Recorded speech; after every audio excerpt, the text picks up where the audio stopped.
Hey everyone, I'm Joe and today I'm going to be doing a book review of the Night's Dawn trilogy by Peter F. Hamilton. This trilogy comprises The Reality Function, The Newtonian Alchemist, and finally The Naked God. Now all three of these books, at least in the format I particularly have, which is the mass market by Pan, are quite thick due to their relatively short height. I wouldn't advise you to get them in this particular edition, however. I don't normally talk about the editions in my reviews, but these are worth mentioning because these were kind of awkward and somewhat painful to read due to their sheer thickness. They were very heavy, and it would have been much easier if I'd had a much thinner version, or possibly an ebook. These would suit ebook reading extremely well due to the fact they are very long books in terms of page count. This trilogy was published between the years of 1995 and 1999. This was Peter F. Hamilton's second ever series, and indeed second ever trilogy, and it was his first ever full-on science fiction space opera series as well. And space opera is, if you didn't know, what Peter F. Hamilton is well known for. He's got a reputation for writing these big epic space operas, and it started with this book in particular, and this trilogy, because he was finding his way with this.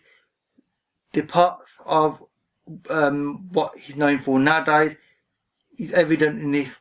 Obviously it's a little bit crude in parts because it's an earlier book, but it's one that I still like, and I will talk about that shortly. First of all, I'll start with the background of this universe, however.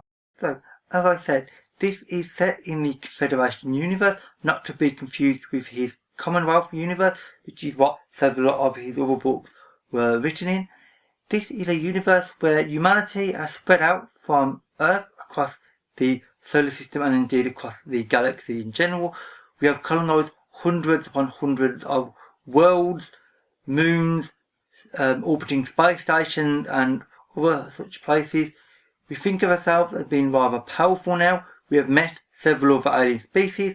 We like to think we are on good terms with them, although they tend to keep to themselves, so we're relatively still very much on our own as a species, on all our worlds and such. And due to our technology level, which is fairly advanced, although we don't have things like wormholes and such in this particular universe, we think of ourselves as being also advanced and fairly powerful.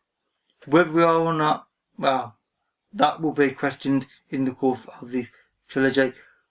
And indeed, humanity is now on the verge of a golden age because our technology level has advanced to a point where healthcare and just daily living technology is advanced enough to allow people to live in fairly happy circumstances, despite the fact that a lot of people actually aren't able to get hold of this technology, but it's theoretically possible.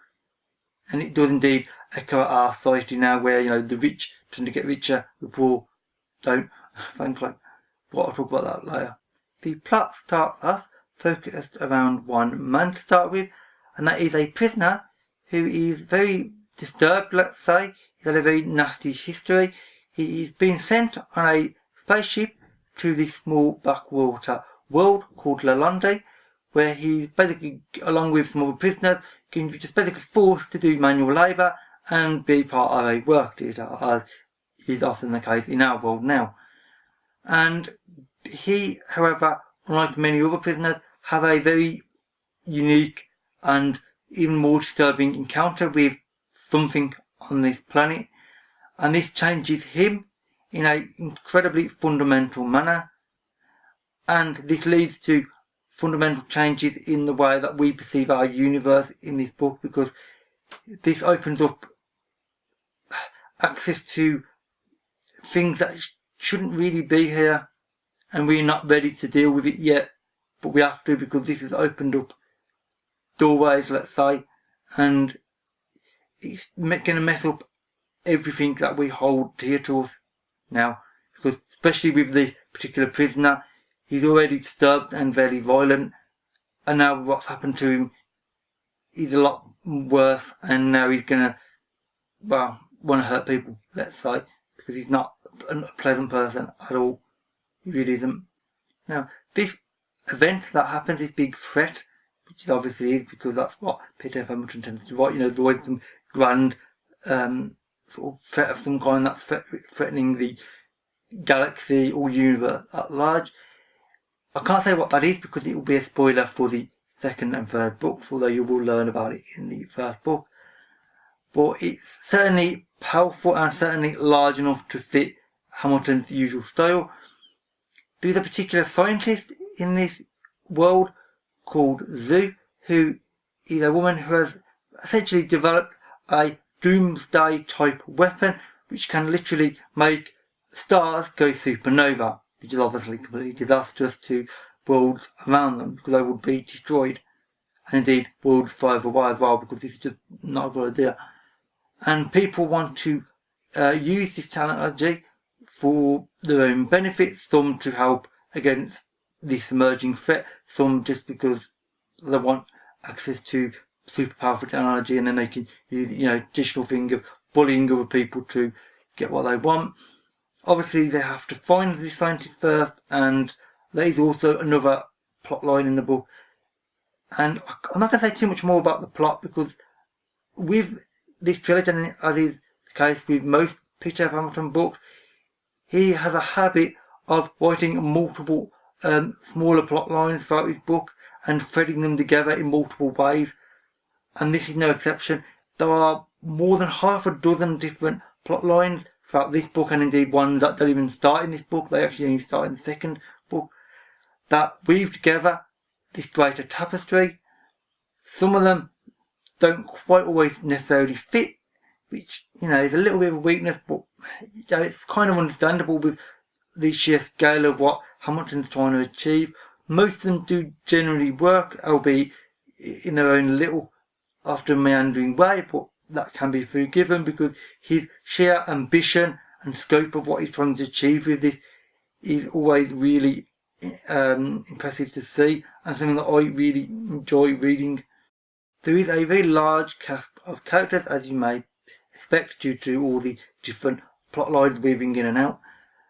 Now, sometimes some of the characters can be a bit tricky to keep track of, especially when some of them are somewhat alike in what they are trying to achieve and why they're trying to do it. So you'll sometimes, especially at the start, get them confused with one another. But that does generally become a bit clearer, although if you have issues with large amounts of characters and large cast lists, then this might not be the ideal book, although you can still try it because it does try to make them distinct as time goes by. It's just not easy at the start, which again I can personally forgive because what he's trying to achieve is impressive.